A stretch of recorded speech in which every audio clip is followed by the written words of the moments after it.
With a massive production budget of 750 crores, recouping costs exclusively within the domestic Indian box office was mathematically nearly impossible. The production had to look outward to survive. Anant understood the math. This map shows the stark financial disparity between India's domestic limits and the massive scale of the global market, particularly China's 70 billion yuan annual box office. To tap into that specific audience, Anant proposed hiring Jackie Chan's legendary Hong Kong stunt choreography team. Rather than replacing local traditions, they searched for common ground. Jackie Chan's team specializes in grounded, practical stunts with minimal wire work. That philosophy pairs naturally with ancient Indian martial traditions like Kalari, which relies on visceral combat with swords and shields. By securing this fusion, Anant stepped outside his role as an actor. He engineered a cultural bridge, designing an international visual language that made Indian action readable and credible to a global audience. Global action choreography alone couldn't anchor a fantasy film of this scale. When you build massive ancient fortresses and field armies of thousands, the battles risk feeling like weightless spectacle if the audience doesn't understand the strategy behind the violence. Anant brought in military historians. This tactical map demonstrates how the production integrated genuine military doctrine, layering Rajput cavalry and Maratha guerrilla tactics into the storyboards. They adapted complex Chola naval principles for land-based sieges, establishing clear pressure points and using terrain intelligently. Every flanking maneuver and defensive position followed a logical foundation. Rooting a fictional war in real intellectual strategy gives the audience a reason to care about the combat, creating believable stakes out of pure fantasy. As production advanced, the scope of character aging and battle damage required complex prosthetics. But Anant noticed a troubling trend.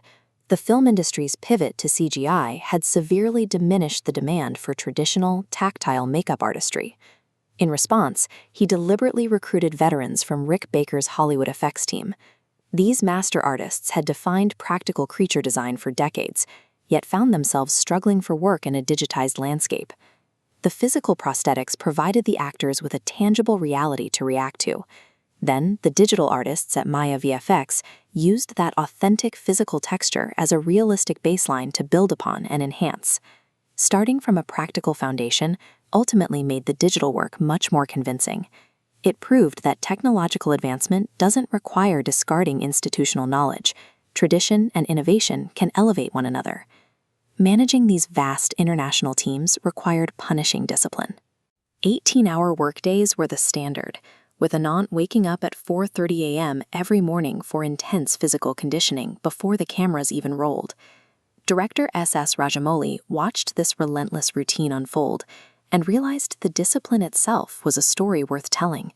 He commissioned a feature-length documentary, specifically designed as an intimate character study of Anant's process. The documentary focused on his conduct during the long production days, catching moments where a completely exhausted Anant still stopped to help struggling extras with wardrobe malfunctions, treating every crew member with deep respect. Releasing this behind-the-scenes footage demonstrated that the commanding presence on screen was authentic. The heroic stature arrived on set through grueling, visible dedication, rather than manufactured public relations. Yet technical perfection could only carry the performance so far. For the film's climax, a complex Shiva tribute sequence, blending Bharatanatyam and Kathak dance forms, Anant hit a wall. He had mastered the physical geometry of the choreography, but the execution felt spiritually hollow.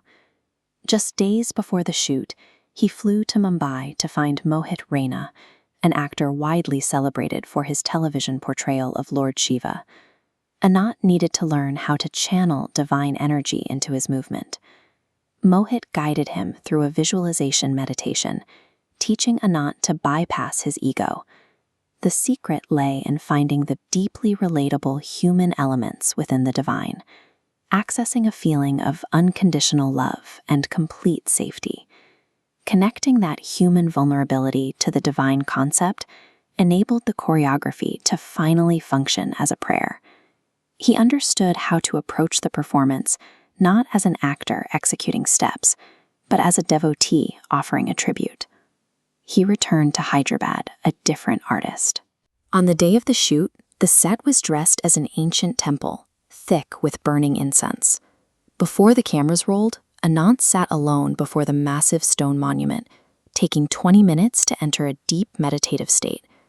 What followed was captured in a single, flawless take.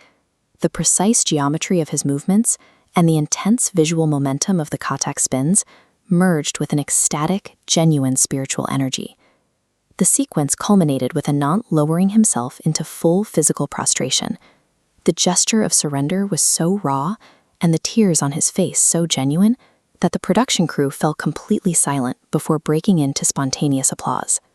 Through mastering global market strategy, incorporating historical logic, and his own spiritual vulnerability, Anant engineered a blueprint for transcendent artistry. He proved that even the most massive cinematic epic must be built upon a foundation of human truth.